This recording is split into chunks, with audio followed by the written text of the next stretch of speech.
exatamente do 5G, que já mencionamos na abertura do programa. Você fez referência agora quando trazia informação do mercado financeiro.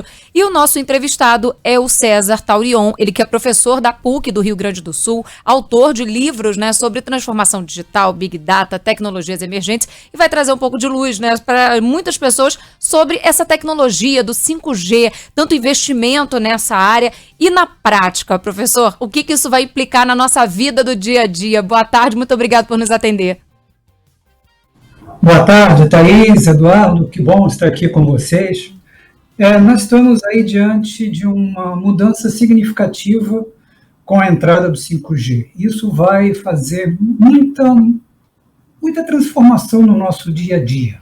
Bom, primeiro, a velocidade. Acho que isso é um ponto fundamental. Imagina hoje você com 4G, levando algumas horas para baixar um vídeo, né, nessa velocidade, 4, 5 horas, e cair para 6 segundos, 7 segundos. Fantástico. Segundo ponto é a latência, aquela demora entre o que você faz, a ida da informação a um determinado local, né, a rede e retorno, que aparentemente hoje 80 milissegundos, e vai cair para o piscar de olhos. Isso faz com que eu consiga fazer, por exemplo, uma telecirurgia, que eu tenha robôs cada vez mais, digamos, muito mais ágeis. Então, vai fazer uma mudança muito grande em todos os setores da indústria. E o outro ponto importantíssimo também é que hoje nós temos, muitas vezes, restrições de capacidade das redes de telecomunicações. Por exemplo, 10 mil aparelhos ligados numa rede por quilômetro quadrado.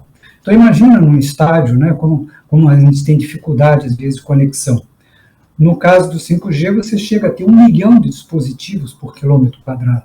E, além disso, esses dispositivos, quaisquer que sejam, inclusive nossos celulares, podem estar conectados a mais de uma rede. Hoje, se a rede cair, você cai. Com 5G, não. Então, isso pode, sim, e vai fazer muita mudança no nosso dia a dia. Professor, o senhor fez referência a um número maior, né, uma capacidade maior que o 5G tem de atender a população. No entanto, aqui no Brasil a gente tem um problema com relação às antenas, né? A implantação dessas antenas e a tecnologia 5G exige um número maior de antenas, pelo menos é isso que eu li nos últimos dias. De que maneira, ou como que o senhor avalia que a gente consegue ultrapassar esse problema das antenas e se é factível esse prazo de que as 27 capitais brasileiras vão ter a tecnologia do 5G em julho do ano que vem? Essa pergunta é muito interessante, Eduardo. A questão é o seguinte: nós temos hoje um desafio que é a regulamentação. Muitas vezes essas questões de regulação da instalação das antenas, isso é por conta dos municípios. Então, hoje, a maioria das regulações nas cidades ainda está baseada no conceito das antenas de 4G, que são antenas grandes.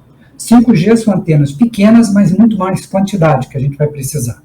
Então, o primeiro aspecto fundamental é a mudança da regulação da instalação das antenas. Eu não tenho um número exato, mas até hoje eu tenho mais ou menos uma ideia que aproximadamente umas 20 cidades brasileiras adaptaram sua regulação para isso. As outras estão em discussão ou talvez nem tenham começado. Então, um dos desafios que nós temos é essa mudança na regulação para facilitar a instalação de antenas. Mais do que as 4G, mas, a gente precisa ter flexibilidade na regulação. Então, vai depender muito de vontade política para se fazer isso. Professor, eu queria, peço que seja rapidinho, porque realmente eu preciso te fazer essa pergunta como estudioso do tema. O senhor acredita na democratização de fato da internet a partir de agora, ou é só uma questão no papel? A internet ela começou a se disseminar de uma forma muito intensa com o uso dos celulares. Nós vemos aqui no Brasil, nós temos, talvez 120 milhões de pessoas conectadas via WhatsApp. Pessoas que antes não tinham acesso à internet, não tinham acesso a um PC, hoje conseguem fazer coisas bem interessantes usando os celulares. Eu creio que nós vamos ver como aconteceu com a entrada do 3G, 4G. Primeiro, uma parte da sociedade que vai poder pagar por smartphones mais caros, e depois isso vai se ampliando. Por outro lado, com esses investimentos em infraestrutura que nós vimos como contrapara nesse leilão da 5G, nós vamos maior ampliação da infraestrutura como um todo, inclusive da 4G, que vai facilitar bastante esse processo de inclusão digital em áreas, não só na região do agro, né, nas fazendas, onde hoje tem péssima cobertura, mas também em cidades, onde você tem regiões muito mal cobertas, né, as zonas cinzentas, como, por exemplo, no Rio de Janeiro, onde eu moro, você tem comunidades com muita deficiência de cobertura. Eu acredito que ao longo dos próximos anos a gente vai melhorar muito isso. Não vai ser de imediato, mas eu acredito que nós demos um primeiro passo. Tem muita coisa ainda para fazer, de regulamentação, de investimento.